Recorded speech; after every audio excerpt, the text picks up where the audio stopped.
ഞങ്ങൾ കവരത്തിയിൽ നിൽക്കുന്ന സമയത്ത് നമുക്ക് വളരെ പെട്ടെന്നൊരു കോൾ വരികയാണ്. ആ കോളിൽ പറയുന്നത് ഇവിടെ ഒരു കുട്ടി ഒരു അപകടത്തിൽപ്പെട്ട് ആ കുട്ടിയെ ചോപ്പറിൽ രക്ഷാപ്രവർത്തനം നടത്തി മറ്റൊരു ദ്വീപായിട്ടുള്ള അഗത്തിയിലേക്ക് കൊണ്ടുപോകണം.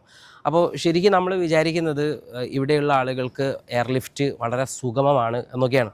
പക്ഷേ ശരിക്കും അങ്ങനെ അല്ല എന്നാണ് നമ്മളിവിടെ വന്ന സമയത്ത് നമുക്ക് മനസ്സിലാക്കാൻ പറ്റുക. അതിന് കുറേ പ്രൊസീജിയേഴ്സ് ഉണ്ട്. അതോടൊപ്പം തന്നെ പലതരത്തിലുള്ള സാങ്കേതികമായിട്ടുള്ള പ്രശ്നങ്ങൾ വേറെയുണ്ട്. അങ്ങനെ തുടങ്ങി ഒരുപാട് പ്രശ്നം. ഇപ്പോൾ 4-15 വരെ എങ്ങാണ്ട് മാത്രമേ ഇവിടുത്തെ ഒരു ചോപ്പർ നൈറ്റ് പെർമിറ്റുള്ള പൈലറ്റുമാരൊക്കെ ഉണ്ടാകും. അപ്പോൾ അങ്ങനെ ഒരുപാട് ബുദ്ധിമുട്ടുകൾ ഇവിടെ വരുന്നുണ്ട് എന്ന് നമ്മൾ മനസ്സിലാക്കുക. ഇതേക്കുറിച്ച് ഞങ്ങളിപ്പോൾ ഇവിടെ വന്നപ്പോൾ ഈ ഒരു സമയം എന്ന് പറഞ്ഞാൽ ഒരു കുട്ടിയെ ഇവാക്യുവേറ്റ് ചെയ്ത് ചോപ്പറിൽ അഗട്ടിയിലേക്ക് കൊണ്ടുപോയതാണ്. ഞാനിപ്പോൾ നിൽക്കുന്നത് കവരത്തിയിലെ ഹെലിപ്പാഡിന് തൊട്ടടുത്താണ്. എനിക്ക് മുൻപിൽ കാണുന്ന ആ ഗേറ്റ് കഴിഞ്ഞാൽ അത് കവരത്തിയിലെ ഹെലിപ്പാഡാണ്. നമ്മുടെ കൂടെ ഇവിടുത്തെ മുൻ ജില്ലാ പഞ്ചായത്ത് മെമ്പറായിട്ടുള്ള താഹക്കയുണ്ട്. താഹക്ക, എന്തൊക്കെയാണ് ഇവിടുത്തെ ഒരു ഇതിൻ്റെ ഒരു പ്രോസസ്സ് എന്ന് പറയുന്നത്? ഇപ്പോൾ കുട്ടി എന്താണ്, ഇപ്പോൾ കുട്ടിക്ക് എന്താണ് ആക്ച്വലി സംഭവിച്ചത്? ഈ കുട്ടിയിൽ സ്കൂളിൽ പോയപ്പോൾ ഇത് വീണപ്പോൾ അത് തല ബാക്ക് സൈഡ് അടിച്ചപ്പോൾ ബോധമില്ലാതായിരുന്നു. 11 മണിയോട് കൂടിയാണ് ഹോസ്പിറ്റലിൽ എത്തിച്ചത്.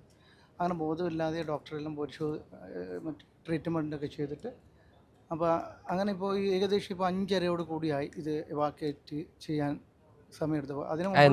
ഇത്ര സമയം എടുത്ത് ഹോസ്പിറ്റലൈസ് ആയതുകൊണ്ടാണോ? അതെ, ഹോസ്പിറ്റലൈസ് ചെയ്തിട്ട് അവർ ആ ഡോക്ടർ മറ്റ് ഇവിടെ നിന്ന് ചികിത്സിക്കാൻ പറ്റാത്തൊരു കേസാണ് എന്ന് അവർ സർട്ടിഫിക്കറ്റ് ചെയ്യുകയും മറ്റ് ഇതിനൊരു കമ്മിറ്റി ഉണ്ട്. ആ കമ്മിറ്റിക്ക് ഇത് ബോധ്യപ്പെടുത്തുകയും അവരുടെ അപ്രൂവലോട് കൂടി മാത്രമേ നമുക്ക് തുടർന്നുള്ള ചികിത്സയ്ക്ക് പോകാൻ പറ്റുള്ളൂ. ഇപ്പോൾ CT സ്കാൻ അകത്തി ഉള്ളത് കൊണ്ടാണ് അത് ഇത്തരം ഇത് ചോപ്പർ ഉപയോഗിക്കുന്ന ആളുകൾക്ക് ആണോ ഇത്തരം ഒരു കമ്മിറ്റിയൊക്കെ കൂടുന്നത്? അതെ, ചോപ്പർ ഉപയോഗിക്കുന്ന ഡോക്ടേഴ്സുമാരുടെ ഒരു കമ്മിറ്റി ഉണ്ട്. ആ കമ്മിറ്റി ഡിസൈഡ് ചെയ്യുമ്പോഴാണ് ഇവരെ എയർലിഫ്റ്റ് പെട്ടെന്ന് ചെയ്യേണ്ടതാണെന്നുള്ളത്.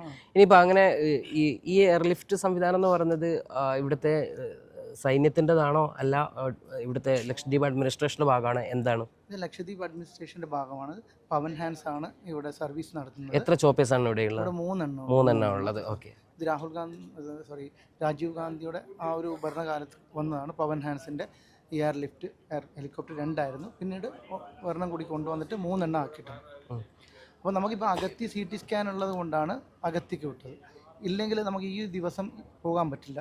പിന്നെ നമുക്ക് നേവിയുടെയോ കോസ്റ്റ് ഗാർഡിൻ്റെയോ ഹെലികോപ്റ്റർ ഡിപ്പെൻഡ് ചെയ്യേണ്ടി വരും. വളരെ ബുദ്ധിമുട്ടുള്ള കാര്യം. എയർലിഫ്റ്റ് ചെയ്യണമെങ്കിൽ ഇത് നൈറ്റ് ഹോൾട്ടിങ്ങോ നൈറ്റിൽ പെർമിഷനൊന്നുമില്ല.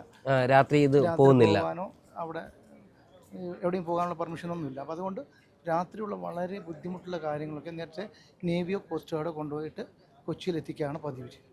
അപ്പോൾ ഈ ഒരു ഞാൻ കേട്ടിടത്തോളം 4-15 വരെ അങ്ങാണ്ട് മാത്രമേ പെർമിറ്റ് ഉള്ളൂ എന്നാണ് അവസാനിക്കുന്നത്. അപ്പം 5:30 ശേഷം ഇങ്ങനെ വളരെ നമ്മളിപ്പോൾ പോയത് 5:30 ശേഷമാണ്. അപ്പോൾ ഇങ്ങനെ പോകുന്ന സമയത്ത് ആരാണ് അപ്പം അതിൻ്റെ ഒരു അനുമതിയും അല്ലെങ്കിൽ സാങ്കേതിക പ്രശ്നമൊക്കെ എങ്ങനെയാണ് മറികടക്കൽ?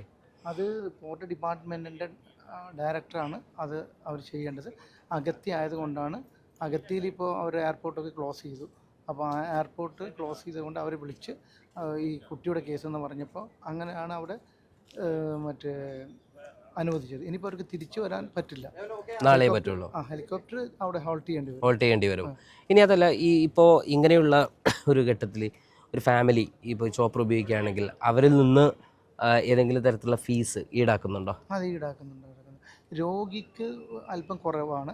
ബാക്കി എസ്കോർട്ടിന് കൂടെ പോകുന്നവർക്ക് നോർമൽ റേറ്റ് വാങ്ങും. അഗത്തിയിലേക്ക് ഏകദേശം 1040 എന്നാണ് ഞാൻ കേട്ടത്. 1040 രൂപയാണ് പെർ ഹെഡ് വരുന്നുണ്ടല്ലേ. പിന്നെ ഇത് സർക്കാരിന് എത്രത്തോളം ഇത് ബാധ്യത വരുന്നത്, അല്ലെങ്കിൽ എത്ര മാത്രം പങ്ക് അവർ വഹിക്കുന്നുണ്ട്? സർക്കാരാണ് മൊത്തം പൈസ പിന്നെ വഹിക്കുന്നത്. കാരണം നമുക്കിവിടെ ചികിത്സ ഇല്ലാത്തത് കൊണ്ടാണ് എയർലിഫ്റ്റ് ചെയ്യുന്നത്. അത് ഡിപ്പാർട്ട്മെൻറ്റ് ഹെൽത്ത് അവർക്ക് കൊടുക്കും. ഏതായിരുന്നാലും നമ്മളിപ്പോൾ കേട്ടെന്ന് പറഞ്ഞാൽ ഇവിടുത്തെ ഒരു സാങ്കേതികമായി ഇവിടുത്തെ ജനത അനുഭവിക്കുന്ന വലിയൊരു പ്രശ്നത്തിൻ്റെ ഒരു പ്രയാസത്തിൻ്റെ ഒക്കെ ഒരു ഭീകരതയാണ്. അപ്പം ഇതിന് എന്തൊക്കെ സൗകര്യങ്ങളും സംവിധാനങ്ങളും ഉണ്ട് എന്ന് നമ്മൾ കരുതുമ്പോൾ പോലും ഞാനൊക്കെ മുൻപ് ധരിച്ചിരുന്നത് ഇവിടുത്തെ ആളുകൾ വളരെ പെട്ടെന്ന് എയർലിഫ്റ്റ് ചെയ്യും എന്നൊക്കെയായിരുന്നു. പക്ഷേ അങ്ങനെയല്ല, അതിന് ഒരുപാട് സാങ്കേതിക പ്രശ്നങ്ങളുണ്ട് എന്നുള്ളതാണ്. അതോടൊപ്പം നല്ലൊരു ഹോസ്പിറ്റൽ അല്ലെങ്കിൽ അവിടെ അതിൻ്റെ സംവിധാനങ്ങളൊക്കെ, ഞാനിപ്പോൾ ഇന്ന് വരുന്ന സമയത്ത് ഇവിടുത്തെ ഒരു ഹോസ്പിറ്റലിൻ്റെ മുൻപിൽ സമരം കണ്ടു. അവിടെ ഗൈനക്കോളജിസ്റ്റ് ഇവിടുന്ന് പോയി എന്നൊക്കെയാണ് ഞാൻ മനസ്സിലാക്കുന്നത്. അപ്പോൾ നാട്ടുകാർ സമരത്തിലാണ്. അപ്പോൾ ഒരു ഗൈനക്കോളജിസ്റ്റ് ഒരു 10-15,000 ആളുകൾ താമസിക്കുന്ന ഒരു പ്രദേശത്ത് ഒരു ആശുപത്രിയിൽ ഇല്ല എന്ന് പറയുമ്പോൾ അതൊക്കെ വലിയൊരു പ്രശ്നം തന്നെയാണ്. ഏതായിരുന്നാലും ഇതൊക്കെയാണ് ലക്ഷദ്വീപിൻ്റെ ജീവിതം എന്ന് പറയുന്നത്.